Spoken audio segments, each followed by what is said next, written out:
చంద్రబాబు నాయుడు గారు ఈ రోజున ప్రాజెక్టుల గురించి, సాగునీటి ప్రాజెక్టుల గురించి మాట్లాడుతూ అనేక కామెంట్లు చేశాడు. I am requesting Chandrababu Naidu garu, మిమ్మల్ని మీరు ఒకసారి కూర్చొని నిజాయితీగా మాట్లాడుకుందాం. పోలవరం డ్యామ్ అన్నది జాతీయ ప్రాజెక్టుగా ఉంటే దాన్ని రాష్ట్ర ప్రభుత్వం యొక్క పరిధిలోకి తెచ్చుకున్నది మీరు. అది గవర్నమెంట్ ఆఫ్ ఇండియా కట్టి మనకి ఇవ్వాలి. ఆ రోజున మీరు ఎందుకు ఆ విధంగా చేశారో మీరే సమాధానం చెప్పాలి. కేంద్ర ప్రభుత్వం కంటే బాగా కడతామనే, లేదంటే కేంద్ర ప్రభుత్వం దగ్గర కంటే డబ్బులు ఎక్కువ ఉన్నాయనే, ఏంటో నాకు తెలియదు. కానీ ఆ రోజునే ఆంధ్రప్రదేశ్కి అన్యాయం జరిగింది. వీళ్ళకి అయిపోయి ఉండేది గవర్నమెంట్ ఆఫ్ ఇండియా అంటే. మేము గవర్నమెంట్ ఆఫ్ ఇండియా మాట్లాడే వాళ్ళం.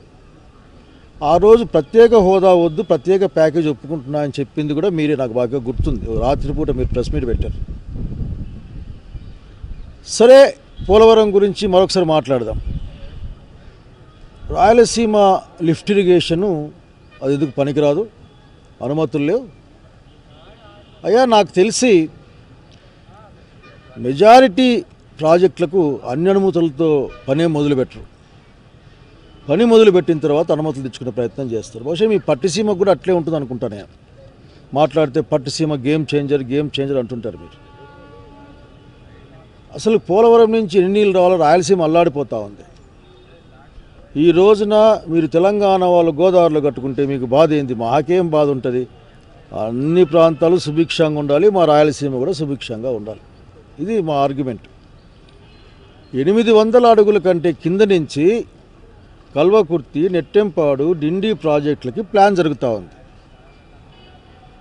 25 టీఎంసీ ప్రాజెక్టులు 40 టీఎంసీలుగా మారిపోతూ ఉన్నాయి. రోజుకు 2 టీఎంసీలు చొప్పున బయటికి కొట్టుకునే విధంగా కూడా వాళ్ళు ప్రాజెక్టులు ప్లాన్ చేసి ఇప్పటికే డిపిఆర్లు వాళ్ళు డిపిఆర్లు ప్రొడ్యూస్ చేస్తూ ఉన్నారు, సబ్మిట్ చేస్తూ ఉన్నారు. మీరు అర్థం చేసుకోవాల్సింది ఏంటంటే, మన వైపు నుంచి అటువంటి ఆలోచనలు ఏం లేవు.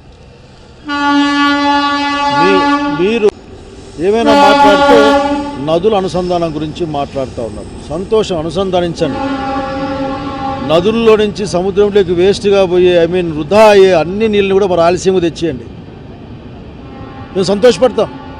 కానీ మీ యొక్క హిస్టరీ అట్లా లేదు, మీ ట్రాక్ అట్లా లేదు. మీకు ప్రాజెక్టులు అంటే ఏమాత్రం కూడా అవి ఒక మీ ప్రచారానికి పనికొచ్చేవి తప్పనిస్తే నిజంగా ప్రాజెక్టుల పైన మీకు ప్రేమ ఉండదు. Handri Neeva is the best and beautiful example మీ యొక్క వ్యవహారానికి. హంద్రీనీవాలో మీరు 40 టీఎంసీల ప్రాజెక్ట్ని 5 టీఎంసీల తాగునీటి ప్రాజెక్టుగా మార్చి 2 చోట్ల మీరు శిలాఫలకం వేశారు ఎలక్షన్ల ముందు. It self shows your sincerity towards the irrigation projects. అట్లాగే లైనింగ్ చేస్తామని ఇప్పటికే లైనింగ్ కొట్టుకుపోయిందేమో అని నిపుణులు అంటూ ఉన్నారు. దాదాపు 1700 కోట్లు 2,000 కోట్ల రూపాయలు అసలు వృధా అయిపోయిందేమో అని భయపడతా ఉన్నారు రాయలసీమ వాళ్ళు, ముఖ్యంగా అనంతపురం జిల్లా వాళ్ళు. హంద్రీనీవా నుంచి ఒక్క ఎకరాకైనా కానీ మీరు డైరెక్ట్గా నీళ్ళు ఇచ్చారా? సో వాట్ ఐఎమ్ రిక్వెస్టింగ్, ఊరికినే మాట్లాడడం కాదు. ఈరోజు మీరు సమాధానం చెప్పాల్సి, రాయలసీమ ఎత్తిపోతుల పథకం దగ్గరికి పోయిరండి. మీరు 800 అడుగుల నుంచి 80,000 క్యూసెక్కులు తీసుకొని, ఒకవేళ ఫ్లడ్ టైం 1 నెల కంటే తక్కువ ఉన్నా సరే దాదాపు 100 టీఎంసీలు నీళ్లు కొట్టుకోవాలి అనే ఒక సదుద్దేశంతో కొట్టి రాయలసీమ ప్రాంతానికి ఇవ్వాలి. అట్లాగే రాయలసీమ ప్రాంతం మీద డిపెండ్ అయిన మాకే నీళ్ళు లేవు, మా మీద డిపెండ్ అయిన వాళ్ళకి చాలా ఉన్నారు. ఆగితే చెన్నై లాంటి వాళ్ళు అందరికీ నీళ్ళు ఇచ్చే విధంగా ప్రయత్నం చేసే ఒక కార్యక్రమం అది. మీకు అర్థం కాకుంటే మీ ఇంజనీర్లు కూర్చొని మాట్లాడండి. ఇంజనీర్లకు మనసులో మాట కనుక్కోండి మీరు ఆఖరికి. అది కాకుండా అదేదో ఆకాశం ఊడిపల్లె. ఆంధ్రప్రదేశ్ జలవనరుల శాఖే, ఇరిగేషన్ శాఖే దాన్ని ప్లాన్ చేసి ముందుకెళ్ళింది. కనుక మీరు వృధా చేశారు. అక్కడికి వెళ్ళండి, దాదాపు 90% పని పూర్తి అయింది. మీరు అక్కడికి వెళ్ళడం చూసిరండి, మీకు అర్థమవుతుంది. అది వృధా ప్రాజెక్టు. ఎంత నిర్దయగా మాట్లాడుతూ ఉన్నారు మీరు. రాయలసీమకు నీళ్ళు ఇవ్వడం అన్నది వృధా అనుకుంటే ఏం చేయాలో, ఏ విధంగా ఆలోచించాలో నాకేం అర్థం కావడం లేదు. కనుక రాయలసీమ లిఫ్ట్ ఇరిగేషన్ అనేది రాయలసీమ ప్రజల యొక్క ప్రాణధారమైన ఒక ప్రాజెక్టు. ఒకవేళ 800 కంటే కింద పోయే టైం వచ్చినప్పటికి కూడా అటుపక్క కొట్టుకుంటే 800కి, పోతిరెడ్డిపాడుకు దాదాపు 841 పైన కొట్టుకోవాల్సి వస్తుంది. కానీ 800 కూడా కిందికి 800 కూడా కంటే కిందికి పోవడం సాధ్యం కాదు. ఇది 800 నుంచి కొట్టి లిఫ్ట్ ఇరిగేషన్ ఇది మీరు మోటార్లు పెడితే వచ్చేస్తుంది.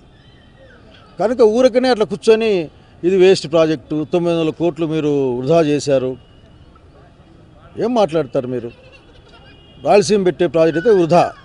అదే నీళ్ళు ఎత్తిపోసేదానికి అమరావతిలో 100 కోట్ల రూపాయలు ఖర్చు పెడతా ఉంటారు నీళ్లు ఎత్తిపోయడానికి. అక్కడ ఊరే నీళ్ళు ఎత్తిపోయడానికి ఖర్చు పెడతారు. అది మాత్రం మీకు కనపడదు, అది వృధా కాదు. కాబట్టి మీరు వృధా గురించి మీరు మాట్లాడితే ఎట్లా చంద్రబాబు నాయుడు గారు? కనుక రాయలసీమ ఎత్తిపోతల పథకాన్ని సత్వరం పూర్తి చేయాల్సిన బాధ్యత మీ మీదే ఉంది. ఎందుకంటే తెలంగాణ ముఖ్యమంత్రి స్పష్టంగా ప్రకటించాడు అసెంబ్లీలో. తెలంగాణ ముఖ్యమంత్రి కోరిక మేరకు మీరు గౌరవంతో ఈ ప్రాజెక్ట్ని ఆపేశారట. అట్లాగే తెలంగాణ కట్టుకునే వివిధ ప్రాజెక్టులకి మీరు అడ్డం చెప్పరట.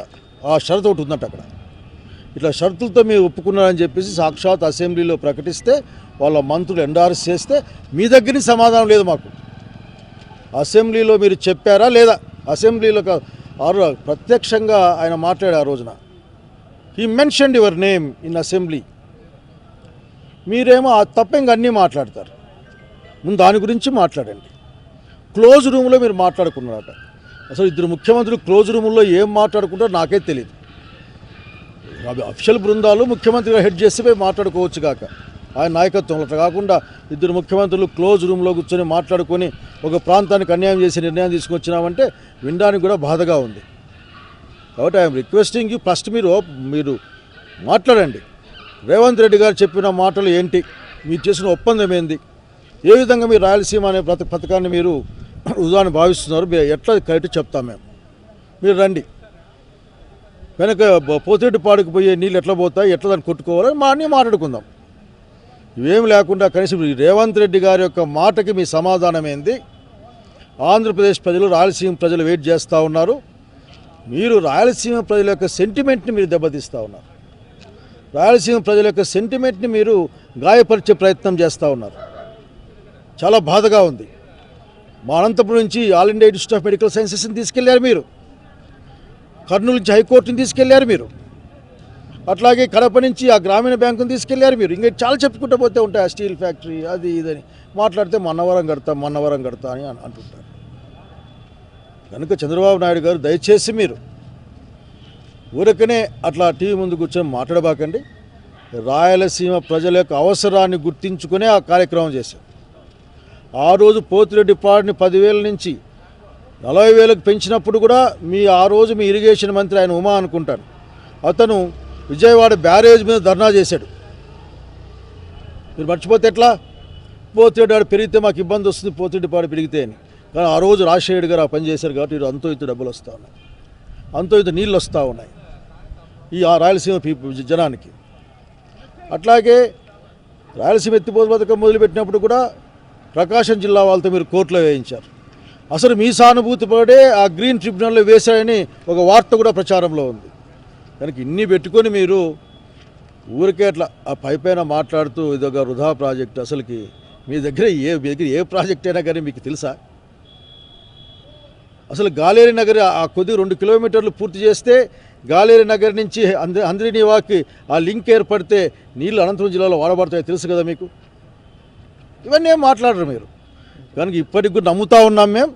రాయలసీమ వాళ్ళ యొక్క ప్రాణాధారమైన ప్రాజెక్టు, భవిష్యత్తులో వచ్చే సవాళ్ళను ఎదుర్కొనే ప్రాజెక్టు రాయలసీమ ఎత్తిపోతల పథకం.